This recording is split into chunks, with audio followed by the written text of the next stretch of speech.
Hello everyone, welcome to the Fempreneur community. I'm Khadija Osman, and joining us today is Barbara from Belgium.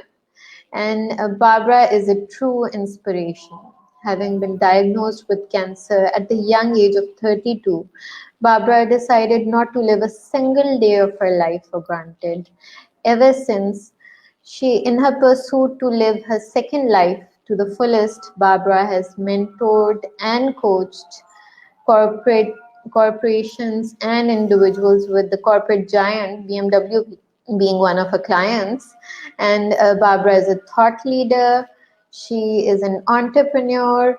She has been published in the Thrive Global and Huffington Post, and she has an almost 2 decades experience of the construction business. So, Barbara, please share with us how you managed to overcome the huge challenges you have faced in your life.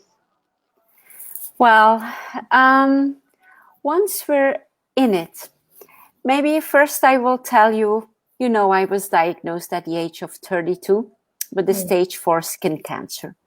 So my youngest was only 8 weeks old. So I was a mom, happily married, mom of 3 children.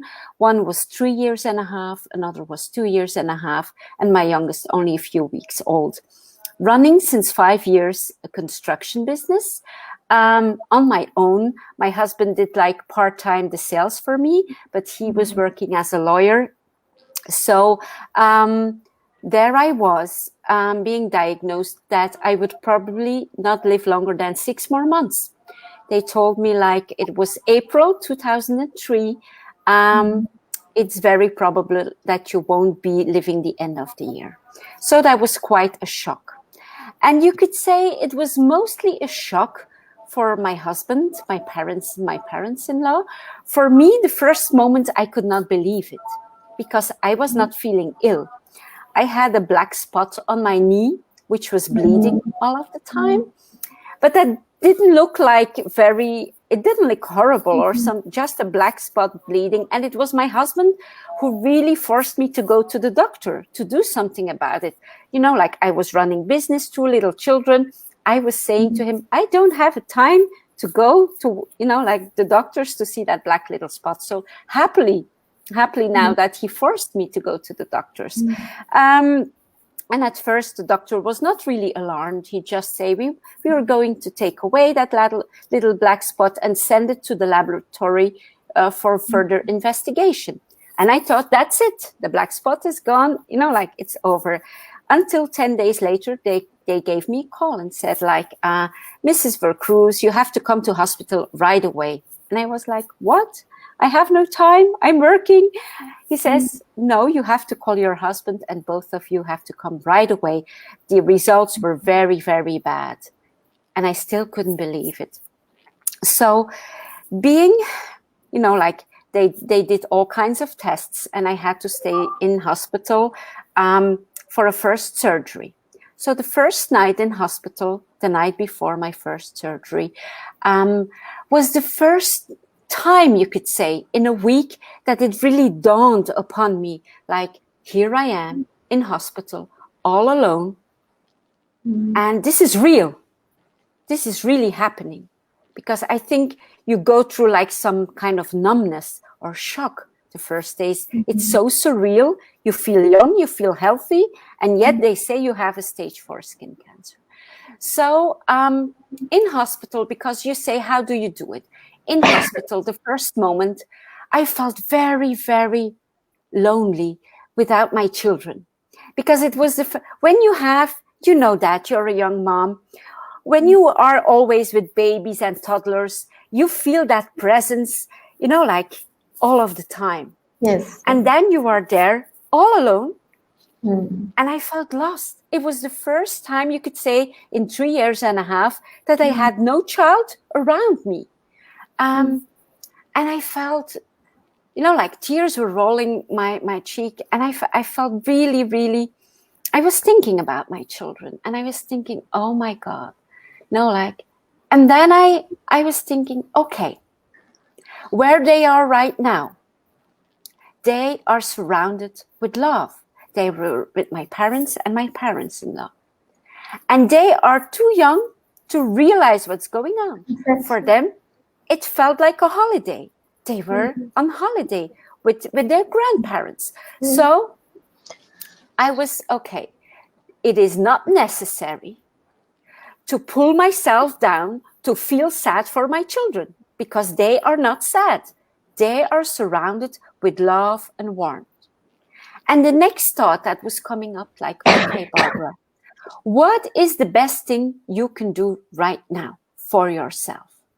And I knew that the best thing that I could do was keep my mind positive.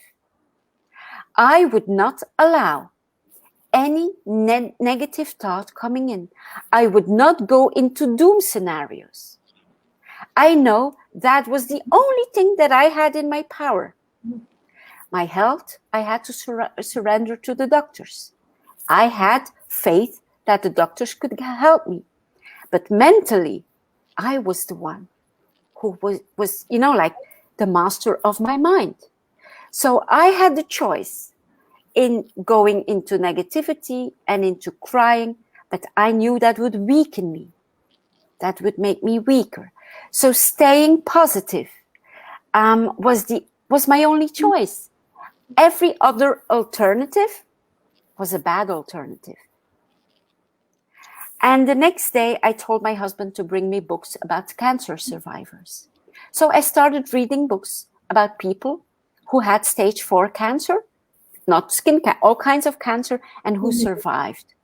So that was... Can you tell the name of the book, please? Well, the first one was of the cyclists. I think Lance Armstrong. He survived the stage 4 cancer. You know, like all people, you know, like random. My husband brought me books about people who survived cancer. I don't even remember the titles. It were all common people who just survived. And I started reading all books about positivity, staying positive. Because for some reason, you know, like my mind shifted from living. It was a wake-up call for me. Being, you know, like being faced with death so suddenly, it was a wake-up call.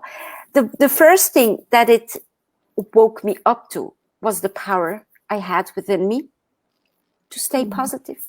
The second thing was, like, I was 32 and I was thinking, let's say I die now. Would I be happy with my legacy? Would I be happy to die at 32? Would I be dying without regrets? The answer was, I would not be happy with my legacy. Not at all. And that was quite a shock to realize that until 32, I have lived for the expectations of other people. I had always wanted to be the good person, the good girl.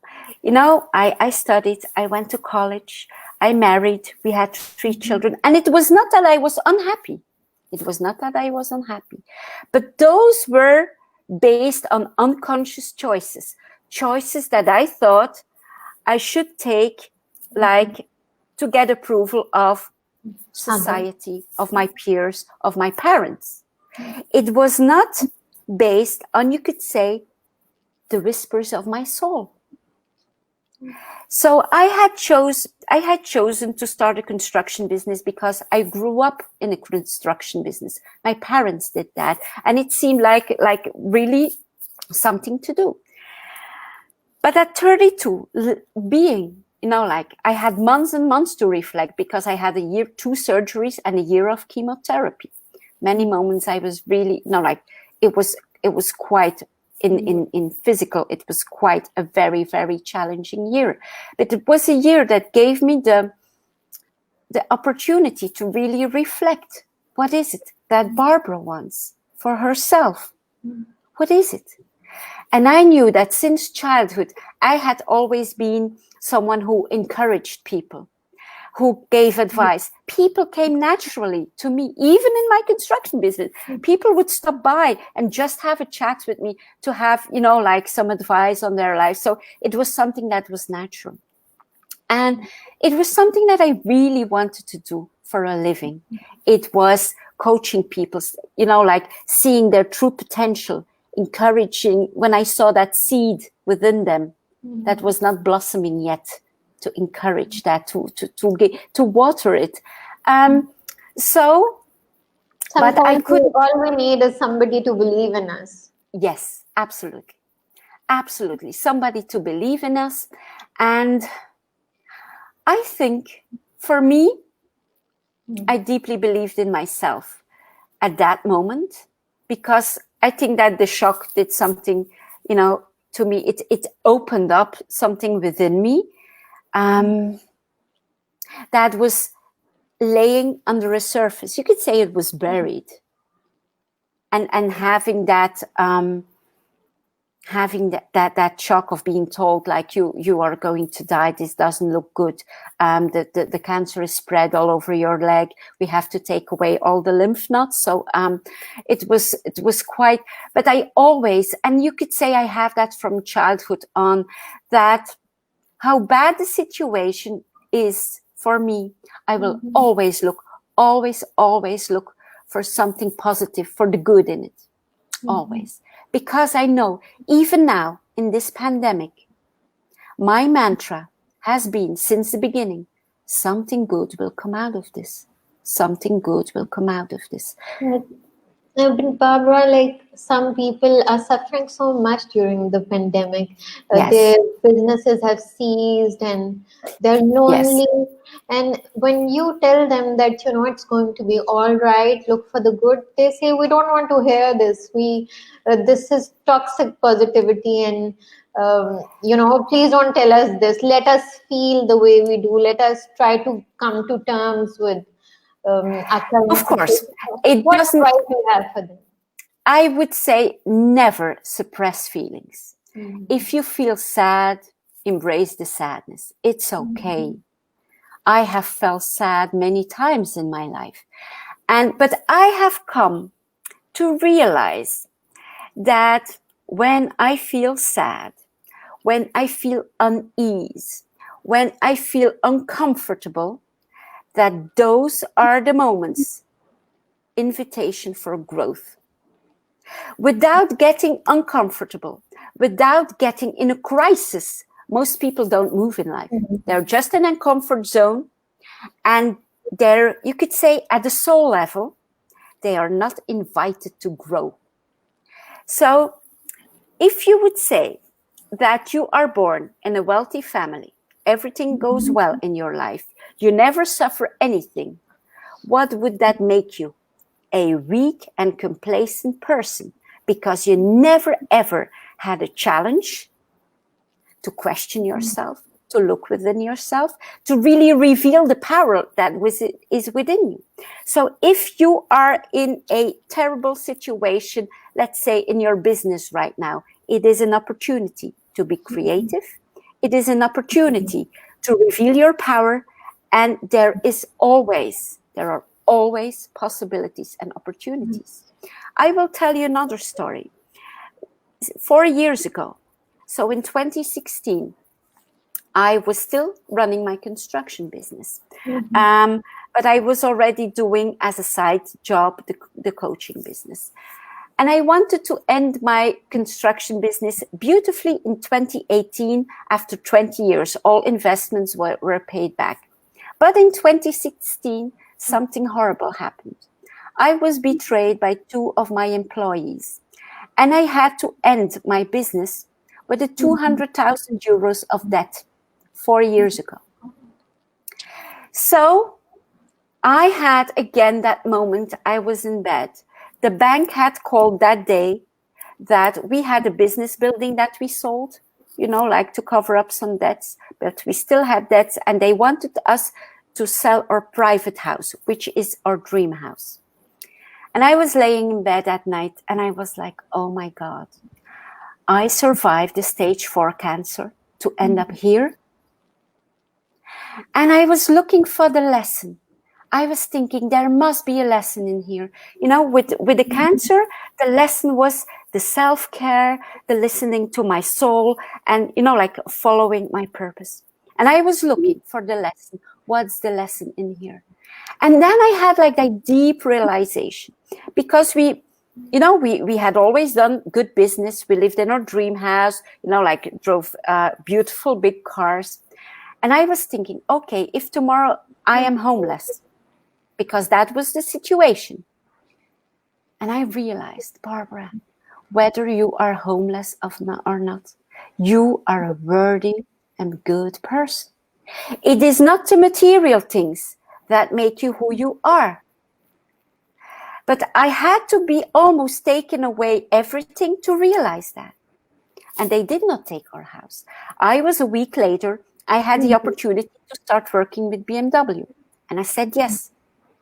In the beginning, it was more administration. You could say, in the beginning, it was work below my level. But I said yes. And in doing my work so good, they offered me other opportunities. And I did quality management, coaching teams. And within 6 months, I was in a management team at BMW. So it was for me a lesson in self-worth, and a lesson that whatever situation you are in right now, you can always come back, always. 4 So years later. positive talk, positive self-talk. Positive self-talk. And always, if opportunities come up, say yes. Don't overthink it. Don't think, well, if I would have said no to BMW, like, no, I'm not doing administration. I was a business owner. So I'm working, you know, as a contractor with them. So at certain moments, we have to put our pride, you know, like next to us and just move on. And those are very valuable lessons. So now I was 46 then. Many people told me they knew what trouble I was in. Oh my God, Barbara, you will never find a job anymore. You are too old, because I was 46. You will find nothing. And I was like, why? Why wouldn't I find anything? I speak several languages. You have to have that belief in yourself. And you have the willingness to learn new things, the curiosity to learn new things, being open for it. And now I have something within me that nobody can take me away. Even if all my clients would say, we don't work with you anymore, even then, I would know that I have value within me, that I can mean something for whatever company it is. And it can never be taken away. And but I could never have reached that point without my challenges. True. So if people who are watching right now are in a deep challenge, look for the blessing, look for the lesson. It is always in the deepest darkness in our lives that the light is near, that the light will become. Because in never having a challenge, you don't strengthen yourself. You have no opportunity. You could say, I often compare life with the sea, and we are in a boat. And most people are not even steering their boat. They're just sitting there and hoping there's no storm. But having survived many storms, I have become a skilled captain. I'm not afraid of storms anymore. I know that I'm a skilled captain and I can move on. I have my direction. I know where I want to go. But always having a calm sea in your life doesn't make you a good captain. So, Barbara, do you have any habits, any particular habits that help you to stay positive? Absolutely. I think as a business owner and as a busy mom, in the morning, I get up 30 minutes or 1 hour before the rest of the family. And I have, you could see here, I have my routines. Oh. So I start always with meditation, prayer, like half an hour, just to you could say, live from my being instead of doing. Because most of us, we get up and immediately we start running that to-do list in our head. We get up, okay, we set coffee, we make breakfast, we put clothes on the kids, we have a meeting, and that state of mind is one that whatever comes your way that day, you get stressed out. But if at the contrary, you started with a stillness and a meditation, knowing, and I set my intentions, and I say, whatever comes my path today, I will deal with it with ease and grace, knowing that I can do this. I've got this. So in the morning, when you can start, you could say, with a peaceful mind, instead of with the treadmill, which is already in your head running. If you start with a peaceful mind, that peace will even, you could say, radiate on the rest of your family. Because even when kids start to quarrel, you don't get to shout immediately, because you're at ease and at peace. And you can put them in a different room for 5 minutes and say, calm down first, and then come to the breakfast table. But it's just you could say, charging your batteries in the morning. The first thought in the morning determines your whole day. Yes. And it has to be a thought of gratitude. So even if I open my eyes in bed, I say first, thank you. I'm breathing. I'm awake. I have a beautiful bed. I'm laying on a mattress. I'm not laying on the street. So grateful to have a roof over my head, my loving husband next to me, and saying thank you. Thank you. And when you are having that attitude of gratitude, you cannot be negative. It's two things that don't go together, gratitude and negativity.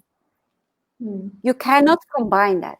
So if you always focus, you could say, we are given this life. It's a divine gift, this life. Being negative is a form of ungratitude towards the life given to you. Yes. Because within you. Yes, sorry to cut you. I was going to say, a lot of people tend to indulge in self-pity and the victim mentality, and that just, they get into this whole cycle of negativity that they can't pull themselves out from. Yes. So, and I do affirmations in the morning, I really have my ritual in the morning to set myself in a positive mood for the rest of the day. And even if I can see, I have an extremely busy schedule from mornings early till nights. If I see that my balance after a few days, and I see like midweek, my balance, I get a little overwhelmed, then in the evening, I would just take a bath, like 30 minutes, close the door, no husband, no kids, just few candles, a light music. And I had to teach that to myself, to do that. I think as a mom, we live so many times with that guilt. And I had to overcome that. Mom guilt, definitely. Yes, definitely. So, in the beginning, after the cancer, and I was on that path of self-discovery, and I decided to do yoga class once a week. But I never had left the house for evening classes before. So I said to my husband and the kids, every Monday night, I will be gone for an hour yoga class. Disaster. Mom, you're not serious. What are you doing? Why are you doing this? We will have no food. It was like great panic. And I had to be strong to say no, it's 1 hour, once a week. You will survive. And it's little steps, you have to take little steps. You cannot say all of a sudden, well, I'm going on a retreat for 3 weeks and leave all of it. No, it's steps. And it's even for me, it's daily, those things. Of course, all kids and every husband wants a maid in their house who does everything. It's up to us to set the boundaries. We can be loving, gentle, and a good mom, but still follow our purpose and find the balance and raise independent kids.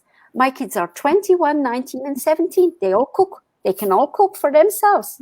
When I have a late meeting, well, they're old enough. Some are married at that age, so they still live at home. They can cook. They can help me. I always say we're a team. We're 5 people in the house. We're a team. It's not me doing everything and everybody waiting in the couch for me to do everything after a full day of work. That's not natural. That's not normal. Household is a whole team. It's teamwork. Teamwork. Yes. And it's raising your kids in an independent way. It's not, there's a big difference. And I love what Khalil Gibran said, like your children are not your children. And I think they are like, they are with us for, 20 years in the house and then they leave. And we can be their inspiration, but we can be their loving support, that unconditional loving support. But it's not like creating an attachment, because many mothers would create an attachment and control their kids. Oh, you didn't call me today. Like, oh, don't you love me? No, it doesn't. Love and control is a very different thing. Definitely. The thing is that a lot of moms, they spend their whole lives revolving around their children. When the children grow up and they go and live their own lives, usually those mothers go into depression because they haven't done anything for themselves. Absolutely. They had been so focused on the children, their education, their food, their stuff, that they're at a loss at that time. It's not healthy, first of all. That's not a healthy relationship. And secondly, it's, even my mom had that empty nest syndrome. They call it empty nest syndrome. And for me, I was 22 at that time, and she was like crying because all of us were out of the house. And I was like, oh my God, I never want that to happen in my life. I want to find my purpose. But finding that balance, and I know, especially when children are young, that's a challenge every day. For me, they're older now. 2 are in college already. 1 is in high school. But until, you could say, the oldest is like 13, 14, it's like, it's fully, like you are fully into their education. And that's okay. They're totally mom dependent. The children are totally mom dependent. The mother has to give them food, especially like I have a toddler and an infant. They can't function without me, and that's understandable because they're so young. Of course. And it's, it's beautiful because seeing them evolve, giving them your, like who you are, your values, being there, then choosing a good school, choosing, like I was the mom who was, like look around to have the best school, best education. My middle daughter was, she wanted to go to gym. I was the one looking for the best gym club. I was always, like if I saw a little seed of potential in my child, I was there to support him, to be the biggest cheerleader and to believe in them. And I think that's the role of a mom. Be a supporter, be a cheerleader, but make them independent. Make them not dependent from you, because then you are raising weak children. Raise strong children who can live their lives, and you are unconsciously, we're always a role model for them.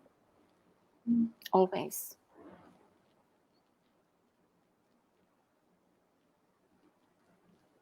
So how did your children inherit your positivity? Well, they are in their adolescence, so they like to make fun of me.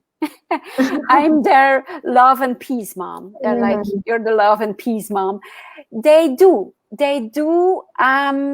very courageous. I think they have seen that whatever situation you are in, the most important thing is the courage to move on. And that belief that we have within us, always the power to overcome it, whatever situation we are in. They are very, you could say, courageous.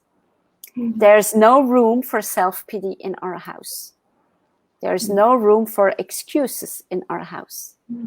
That may sound maybe hard, but I know that's the best, like the best lesson for them. So, Barbara, do you surround yourself with positive things like snippets here and there? Oh, yeah. Oh, Some yes. Oh, positive yes, I quotes? do. Yeah. I do. First of all, I'm going to show you. My sister gave me this today. It says positive vibes. So people know that. My entire desk, I have also pictures of people who inspire me, like Gandhi, Nelson Mandela, who is there, Martin Luther King. Like I have them around me. So they are you could say, I'm a Christian. I have Jesus here. So I'm surrounded by people who inspire me. And I read, I don't know if you know that, I read a lot. I read 50, 60 books a year. Wow. So I didn't know the number, but I've seen your videos with all the... Yes. So I just, a friend of mine, I don't know if you know that book.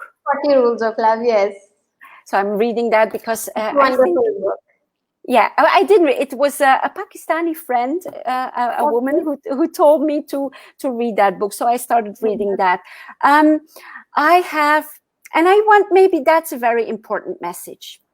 Scrolling your social media the entire evening is not helping you, because we have, as a human being, we have that automatic reaction of comparison. We compare.